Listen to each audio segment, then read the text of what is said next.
Hey, so you want to work with demons? You want to summon a demon? Okay, let's get into it. Hey guys, C. Kendall here, and today we're going to be talking about summoning demons. This one is strictly for my demon guys and gals out there. So let's get into it. Firstly, you got to understand what a demon is. And demons aren't just spirits that exist within a hell realm and want your soul and torturous entities. Many of them are actually demonized ancient gods. And the ones that you can't trace back to being ancient gods are still godlike creatures, and they're just taking on this new demonic persona, or they've moved with times, or some of them are just spirits of darkness. And remember, darkness doesn't mean evil, guys. Evil and good are still man-made assumptions. Darkness is just darkness. It is just that. And light is just light.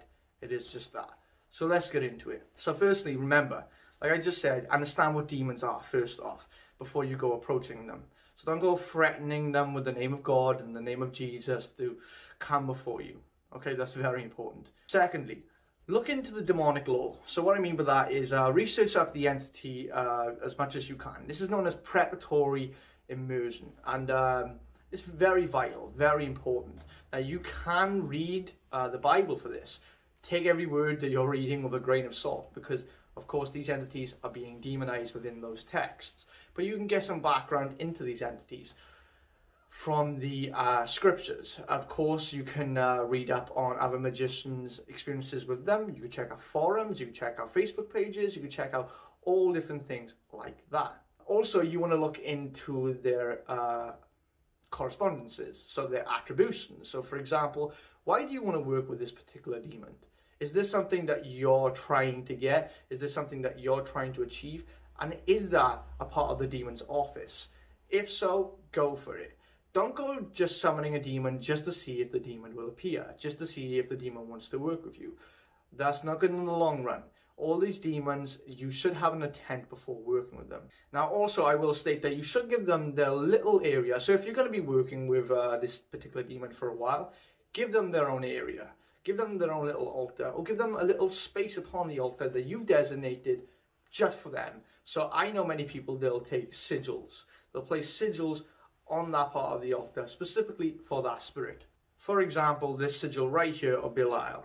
You know, you're going to take this sigil, you're going to place it on there, and you're going to open it, give it blood offerings or any other offerings like incense, lighting candles for it, leaving out different offerings, whatever it may be, just however it will resonate with you. There's also another option which I prefer. So for example, this right here is an actual idol of one of the demons that I work with. And this I filled with various ingredients that are associated and connected with that demonic entity. I've consecrated them all with consecration oil, and I've activated the dormant energies that are within them to act as anchoring ingredients, physical actual anchors for the energy of the spirit. I then summoned the spirit, called it down into the vessel, sealed it within, and I've consecrated the vessel beforehand just to make sure it is suitable for the entity to actually enter into that vessel. Now guys, another thing that you want to look into, actually look into invocations, conjurations and ends and prayers. Switch it up a little. So for example, if I'm working with Belial, I like to use the chant that EA uses, which is Isra Cha Belial. I also like to use the regular demonic end for that demon. I'll look into, I've channeled a couple hymns and a couple incantations, conjurations for these spirits.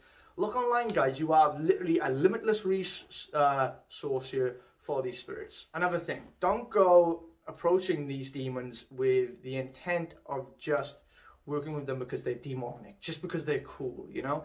That many of these demons are going to shock you. Many of them are going to surprise you, because a lot of them aren't actually like what they're perceived to be. So when you head into work with these demons, don't have any assumptions about what they are, who they are, or how they go about their business. That's very important. For example, Lilith is often seen as a terrifying demoness or queen of the infernal underworld, and she just goes out and sleeps with men and dominates men. That's not true. That is not true. She will test the male magicians just to see if she can sway them. I've had that once with her. But if you approach her respectfully, there'll be no issue there. She might test you just to see if you have a strong will. And that's her teaching you in the process too. Actually, she's very loving in many incarnations that she assumes. Partly, she's a dark mother to the many that work with her. In the other hand, she's also the siren that will drag you to the depths of madness and devour you, to allow you to be reborn. So there are many versions and masks of these demons. It all depends on your intent, and that's the type of demon that will come to you. That's the type of emanation of that demon that will come to you. The one who is more suited for the goal and more suited for the task. Another thing here, guys, is actually doing some internal work. So what I mean by internal work is we're working with demonic forces here. So, for example, look at Satan for a character right here. Let's look at Satan, for example. If I'm going to approach Satan, how would I approach him? I would research up on him. He is the twin ruler of Thamael.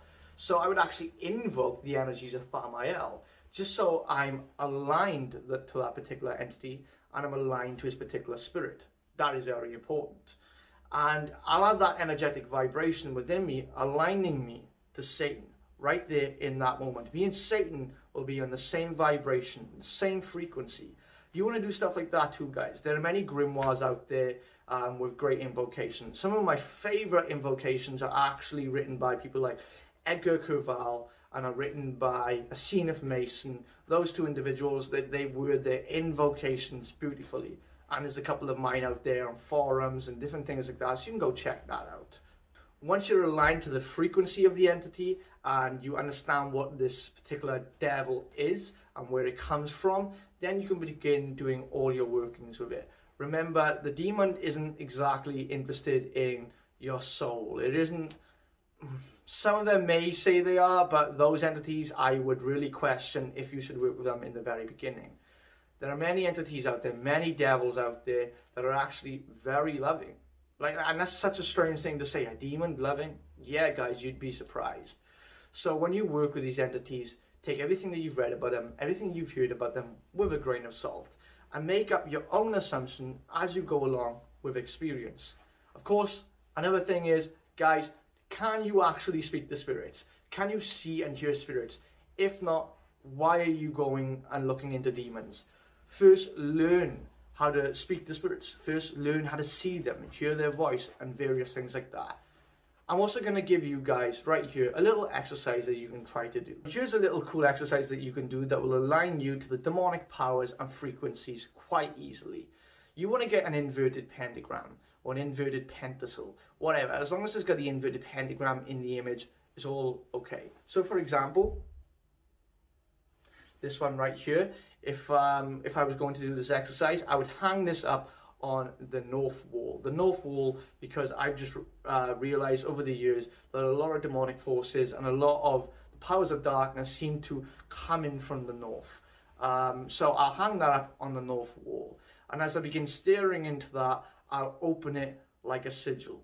And not only will I open it like a sigil when it begins flashing and the energy begins leaking out, if you can't see this, then visualize it. Visualize an actual darkness emanating from that symbol like an open gateway.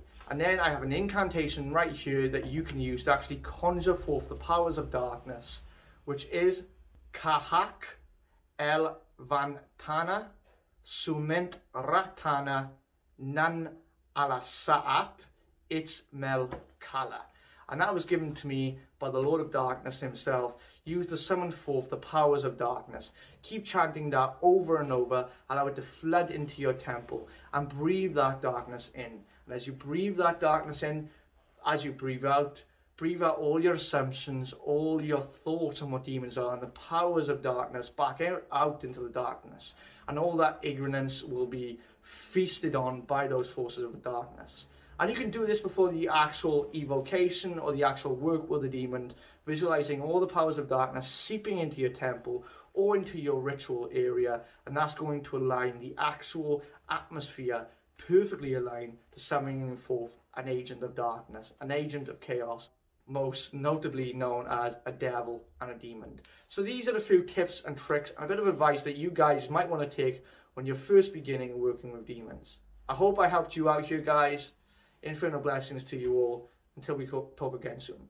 Goodbye for now.